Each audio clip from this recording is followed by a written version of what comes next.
Overall, things look okay. Our concentrating ability or our urine-specific gravity is normal. It's at 1040. All that tells me is that when the urine's super dilute, that gives me an indication that the kidneys may not be functioning quite the way that they should. But when it's very concentrated, that means they are still trying to do their job.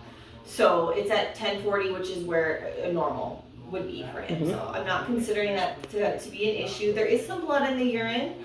Some of that is due to the sample, the way we get the sample, but there was some blood I could see in the urine sample that I pulled anyway, so he might have a little bit of that going on.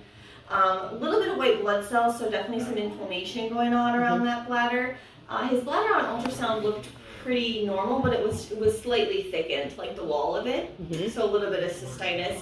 The machine did not pick up any bacteria per se. We have an analyzer that looks at it, but it also does imaging, so I can look at them too. I would say there is some bacteria in that urine sample as well, just not enough for the machine to be picking it up because there's a lot of other cells kind of in the way, I would say, if that makes sense. Like the images are kind of crowded.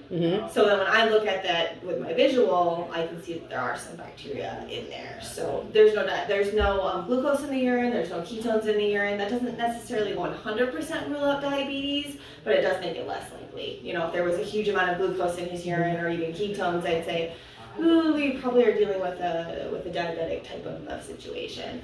So all that together definitely got some inflammation going on. I do think we have a very minor urinary tract infection going on as well. So I do want to get him on some medications to hopefully clear that up and hopefully stop some of that behavior that we're seeing. Okay.